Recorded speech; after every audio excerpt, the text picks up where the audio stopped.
Pozdravljeni! Podjetja in organizacije, ki razmišljajo in delujejo trajnostno, imajo prihodnost. Danes bomo skupaj na kratko razmišljali, zakaj in kako pripraviti trajnostno poročilo. To je moja ljuba tema, imamo veliko izkušenj in vesela bom, če skupaj razmišljamo. Torej, zakaj in kako pripraviti poročilo o trajnostnem razvoju? Nekaj uvodnih razmislekov, ki se morda zdijo nepotrebni, ampak so zelo koristni. Verjamite mi, to se v praksi vedno izplača. Najprej se vprašamo, zakaj želimo trajnostno poročati. Razlogov je lahko zelo veliko in zelo pametno je, da si to najprej iskreno odgovorimo. Potem pogledamo, kateri poročevalski okvir ali standard našim potrebam najbolje odgovarja.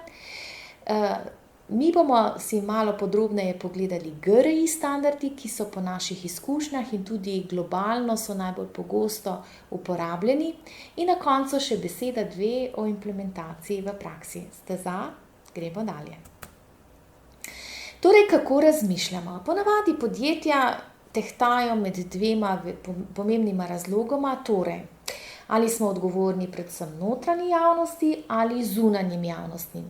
Kako torej naj načrtujemo, merimo, vrednotimo in na koncu poročamo o trajnostnem razvoju.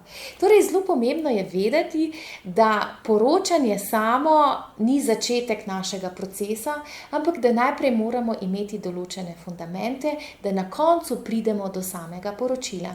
In če si odgovorimo, da želimo na začetku poročati predvsem zaradi zunanjih javnosti, bodisi naših poslovnih partnerjev, veliko podjetij se na nas obrne ravno zato, ker želijo kupci videti njihovo trajnostno poročilo ali pa morda finančne javnosti. In če je to iskren odgovor, želimo zaradi tega, ker je to za nas tržno koristno, je to zelo pomembno, kajti nekje je vedno treba začeti. Ampak hkrati je pa zelo, zelo pomemben razlog tudi to, da nam trajnostno poročanje da nekako procese in mehanizme, kako lahko izboljšujemo notranje upravljanje trajnostnega razvoja.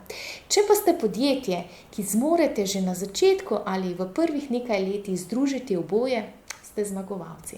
Gremo dalje. Torej, katere so spodbude trajnostnemu razvoju in tudi poročanju? Poglejmo samo 3 vidike, seveda jih je v življenju več. Finančni rezultati, poslovna odličnost, družbena odgovornost in pa seveda družbena odgovornost je povezana z našimi odnosi z deležniki. Nekaj vidikov finančnih rezultatov. Zakaj je to pomembno? Tisti, ki se ukvarjamo s trajnostnim razvojem, zelo hitro vemo, da v podjetjih ni velikega interesa za trajnostni razvoj, če ni kakorkoli povezano tudi z izboljšavami finančnih rezultatov. Ampak trajnostniki tudi zelo dobro vemo, da če pametno načrtujemo in tudi izvajamo korake trajnostnega razvoja, da prej ali slej mora imeti tudi dobre vplive na finančne rezultate. Torej, izboljšujemo učinkovitost in produktivnost naših procesov, tako organizacije kot celote, kakor tudi lahko na segmentih izdelkov ali storitev. Postopoma zmanjšujemo odvisnost od izbranih virov, to je zelo, zelo pomembno, zlasti če operiramo z redkimi ali dragimi viri. Olajšamo si dostop do finančnih virov in seveda tu je še veliko lahko drugih spodbudnih razlogov. Smo pri poslovni odličnosti, to je tudi zelo, zelo pomemben rezultat, da smo v koraku z zakonodajo, kot vemo, v zadnjih 20 letih je z področja zakonodaje prava inflacija različnih novih zakonodajnih zahtev in če znamo prav anticipirati, kaj se dogaja na strokovnem in političnem trgu, potem se znamo tudi pravočasno nekako pripraviti in naše poslovanje optimiziramo pravočasno, znamo strateško predvidevati spremembe, ki se pripravljajo in seveda kontinuirano izboljšujemo našo trženjsko dodano vrednost. To je zelo, zelo pomembno, naše številne praktične izkušnje kažejo, da podjetja, ki se znajo pravilno organizirati ravno v procesu za trajnostno poročanje, znajo nekako povezati različna znanja in resurse, ki jih imajo v podjetju, zlasti proizvodnja, marketing, finance, komuniciranje, za take tržne dodane vrednosti, ki jih sicer ne znajo pravočasno prepoznati ali sploh ne vedo, da jih lahko izkoriščajo. In seveda, upravljanje z deležniki, to vemo, da je vedno živo, vedno dinamično, vedno novo. Dvigujemo oziroma krepimo svoj ugled, izboljšujemo pripadnost podjetju. To sedaj z novimi generacijami, ki vstopajo na trg, ni tako več samo po sebi umevno, kajti fluktuacija kadrov, zlasti tistih talentiranih, ambicioznih, je zelo velika. Zato je grajenje pripadnosti podjetju skozi različne iniciative trajnostnega razvoja zelo, zelo pomembno. In seveda izboljševanje odnosov, krepitev odnosov z drugimi strateškimi deležniki. Marsikatero podjetje ima posebne izzive z lokalno skupnostjo in tako naprej. Torej, številne spodbude, vsako podjetje jih pretehtava samo, kaj je tisto, kar je najbolj občutljivo, kje imamo največjo vrednost.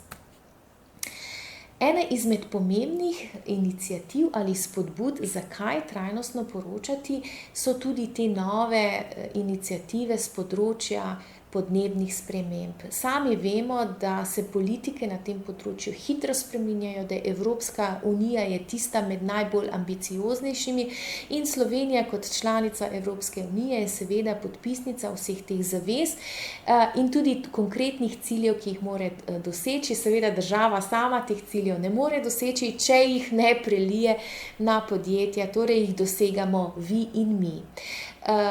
Kot vemo, leta 2019 je Evropska unija sprejela novo direktivo in to o nefinančnem poročanju ravno s področja podnebnih sprememb. Spodbuja podjetja, seveda najprej največja podjetja ali energetsko najbolj intenzivna podjetja, da poročajo o svojem upravljanju z podnebnimi spremembami, zlasti z dveh vidikov. In eno je bistveno s področja finančnega vidika, ko znamo nekako prevez podnebne spremembe skozi številke in finančne vidike, in seveda drugi vidiki so okoljski in socialni vidiki. Tale shema nam nekako prikazuje kompleksnost upravljanja z podnebnimi spremembami, tako imenovano razogljičenje podjetij in organizacij, ki hkrati moramo delati na naših procesih, izdelkih, storitvah, hkrati pa vse to prevajati vplive, ki jih ima podjetje na podnebne spremembe in po drugi strani, kako podnebne spremembe same vplivajo na naše poslovanje in to prikazujemo z različnih vidikov. Torej gre pravzaprav za precej kompleksne spodbude in kompleksne vidike trajnostnega področja, zato se podjetje marsikdaj vpraša, kako temu sploh pristopiti, kako lahko toliko različnih vidikov, toliko različnih deležnikov in seveda kompleksnost organizacije kot take ali podjetja prikažemo v enem trajnostnem poročilu, kako lahko to merimo, kako segmentiramo, katere kazalnike izbrati in kako ta proces izboljševati in ga na koncu prikazati različnim javnostim, različnim deležnikom. Zato se je zelo dobro vprašati, kateri so referenčni modeli, ki na trgu obstajajo. Kot vemo, zadnjih 30 let je na globalnih trgih ta praksa trajnostnega poročanja precej živahna in obstajajo številne dobre prakse. Ko nas podjetja vprašajo, torej na kateri model se naslonijo, je zelo pomembno, da povemo in pogledamo, katere izkušnje podjetje že ima. Obstajajo različni modeli in različni standardi.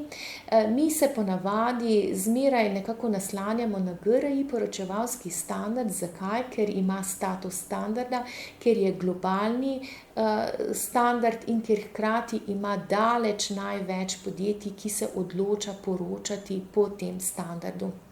in se tudi iz leta v leto nekako spreminja in nadgrajuje. Seveda pa ni nič narobe, če se odločate po ESG-ju, integriranem poročanju, EMAS-u ali drugemu, ne glede na to, po katerem poročevalskem okviru se odločate ali kaj si izberete, zelo je pomembno, da zmeraj prilagodite organizaciji ali podjetju samemu.